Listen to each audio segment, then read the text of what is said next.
Olá, meu estoico moderno. Estamos terminando aqui a nossa xícara de café e hoje vamos para o dia 20 de março. Hoje, dia 20 de março. E lembrando que nós estamos trabalhando o diário estoico do Ryan Holiday e do Stephen Hasselman todos os dias às 6h45 da manhã. Nós temos uma meditação estoica nova para você ter uma vida mais feliz. Hoje o título da nossa reflexão é Em Casa e Prontos. Hoje é Sêneca. Vamos lá? Sêneca diz o seguinte: posso desejar estar livre de tortura, mas se chegar a hora de sofrê-la, desejarei suportá-la corajosamente, com bravura e honra. Não preferiria eu estar em paz? Mas se a guerra me acontecer, desejo aguentar nobremente os ferimentos, a morte e que mais for necessário. Também não sou louco a ponto de ansiar pela doença, mas se eu for acometido por uma, desejarei não fazer nada temerário ou desonroso. O que importa não é desejar essas adversidades, mas ansiar pela virtude que as torna suportáveis. Sêneca, Cartas Morais, 67.4. Olha só que lindo! Se você ainda não é inscrito no canal, já se inscreve, porque eu tenho certeza que a inscrição vai valer a pena. Porque hoje a gente vai falar um pouquinho sobre essa meditação do Sêneca.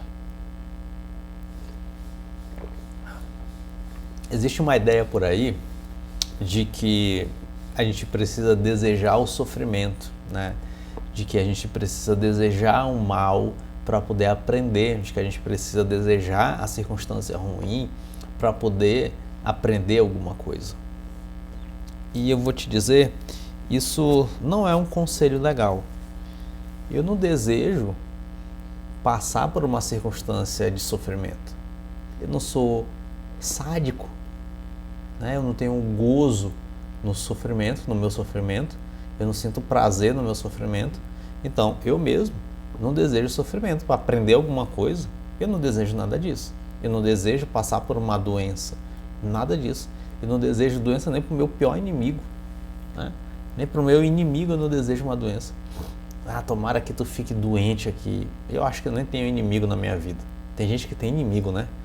Tu tem algum inimigo na tua vida? Cara, eu não tenho inimigo.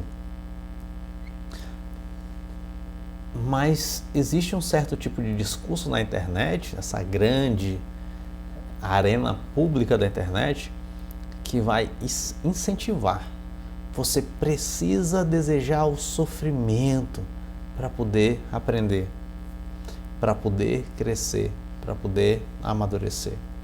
Ora, quem deseja sofrimento é sádico. O que Sêneca nos ensina aqui?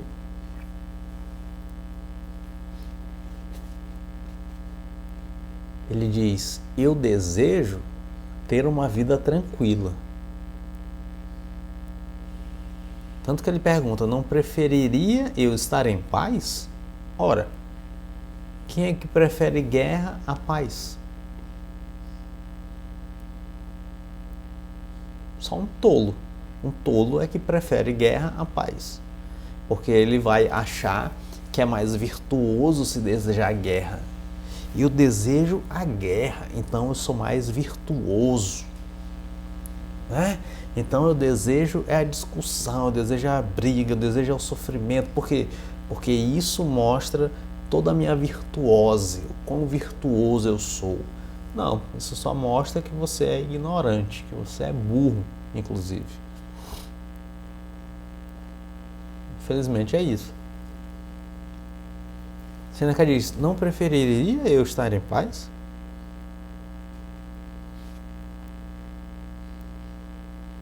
Mas, se a guerra me acontecer, desejo aguentar nobremente os ferimentos, a fome e o que mais for necessário. Então, a reflexão de hoje é: não deseje sofrimento. Ué? Não deseje doença, como se isso fosse uma aparência de virtude, né? Como se você fosse uma pessoa mais virtuosa por desejar isso. Não deseje isso, tá? O que você pode desejar, e segundo o nosso conselho de Sêneca, é: se vier, então que eu passe de maneira honrosa por isso. Deus o livre, Deus guarde que não venha. Mas se vier, que eu possa passar da maneira mais honrosa possível.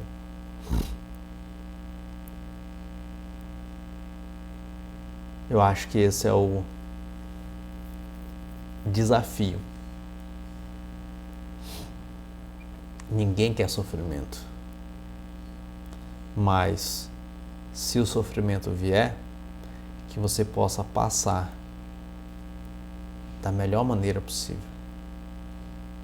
Você pode só bater no peito, falar assim: pode vir quente que eu estou fervendo sofrimento. Se bater a porta, se o sofrimento bater a tua porta, você possa lembrar disso. Bom, agora eu não tenho o que fazer, a não ser decidir como passar por essa circunstância.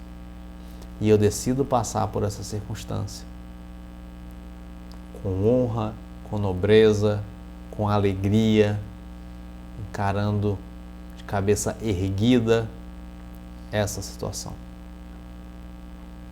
É isso. Porque quando a gente não pode controlar a circunstância, a gente ainda pode decidir como a gente vai passar por aquela circunstância que não está no nosso controle. O nosso texto nos diz o seguinte: o presidente James Garfield foi um grande homem, criado na pobreza, autodidata, e que virou um herói da Guerra Civil Americana, cujo governo foi interrompido pela bala de um assassino. Em seu breve período no cargo, enfrentou um país amargamente dividido, assim como um partido republicano desunido de forma cruel. Durante uma luta que desafiou sua própria autoridade, ele se manteve firme e disse a um conselheiro: é claro que eu condeno a guerra, mas se ela for trazida à minha porta, o portador me encontrará em casa. Exatamente. Não quero a guerra, mas se vier, pode saber que eu vou encará-la da melhor maneira possível. É isso que Sêneca está dizendo aqui. Seríamos loucos de querer enfrentar uma dificuldade. É aquilo que eu disse. Cuidado com o guru de internet que diz: você precisa desejar enfrentar uma dificuldade. Mas seríamos igualmente loucos se fingíssemos que isso não vai acontecer. Eventualmente, pode acontecer. É por isso que, quando a dificuldade bater na nossa porta, como pode muito bem fazer esta manhã, devemos tratar de estar preparados.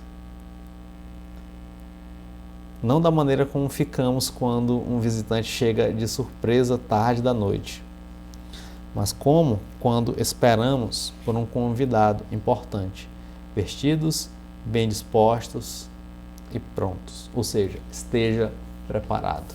Aqui tem uma parábola que está na Bíblia, né, das virgens. Não sei se você já ouviu falar dessa história. A gente tem uma parábola na Bíblia das 10 virgens, né? A parábola é a seguinte: tinham 10 virgens com seus candeeiros, né? A famosa lamparina. Então 10 virgens com suas lamparinas esperando, né, a festa com o noivo. E tinham 5 virgens nécias e 5 virgens prudentes. 5 virgens imprudentes e 5 virgens prudentes. E o que acontece? O tempo foi passando e o combustível, o óleo das lamparinas das 5 virgens imprudentes acabou. Enquanto que o óleo da lamparina das 5 virgens prudentes permaneceu. Por quê? Porque elas tinham comprado extra, elas tinham uma reserva. Ou seja, quando o noivo chegou para a festa, 5 estavam despreparadas e 5 estavam preparadas. Aqui, lógico, o contexto é de uma festa, seria de uma alegria. Eu perdi a festa porque fui imprudente. Mas eu vou articular para eu estava preparado para quando a festa chegou. Ou seja, aqui é uma situação contrária, né? Eu estou preparado para um momento de alegria quando ele vier. Mas o princípio é o mesmo, estar preparado. Se vier uma circunstância de sofrimento, que eu esteja preparado também. Que eu esteja pronto, a postos, preparado. Mentalmente, racionalmente, que eu esteja preparado. E se você quiser também, eu aconselho muito estar preparado fisicamente, inclusive, porque muitas circunstâncias de sofrimento nós encaramos fisicamente. Então, esteja preparado. Fisicamente, psicologicamente, espiritualmente. Esteja preparado. Caso uma circunstância de sofrimento surja, você tem como responder. Então hoje pensa aí, bom, eu tenho que me preparar fisicamente, será? Porque tu não sabe efetivamente qual vai ser a circunstância. Se ela vai te exigir mais algo que é físico. Por exemplo, imagina que, eu sei que é bastante improvável que isso aconteça, mas vamos supor que o Brasil entre em guerra, vamos dizer assim. O Brasil entrou em guerra e agora? Uma circunstância difícil. Você, sei lá, se você é homem, né? Ou se você é mulher e de repente vamos imaginar que nesse contexto de recessão, de exceção, imagina que entre num contexto de passar fome, né, de que você precisa se deslocar sem ter carro, sem ter nada disso, você precisa caminhar distâncias. Será que tu está preparado fisicamente para encarar esse tipo de situação? Entende? Se tu for homem, tu vai ser obrigado a servir no exército e tu está preparado para passar, sei lá, 2 dias, 3 dias com o uniforme do exército, carregando equipamento, sei lá, mais de 12, 15 quilos a mais do que o teu peso. É uma circunstância, é um tipo de circunstância, claro, é uma circunstância remota, mas isso pode ser mais próximo. Deus o livre, alguém que você convive, a tua esposa, o teu filho, passa mal, você vai precisar carregar e você não tem força para carregar. Preparo físico, preparo psicológico, preparo mental. Então ninguém vai desejar sofrimento, mas que você esteja preparado. Isso é muito importante. É melhor você estar preparado, caso aconteça, do que ser pego desprevenido se vier esse negócio, se vier o sofrimento, se vier o dia mau. Então comece a se preparar se você não se prepara. E se você quiser receber todos os dias uma nova reflexão estoica, se inscreve no canal. Todos os dias às 6h45 nós temos vídeo novo aqui no Controle Estoico. Beijinhos e até amanhã.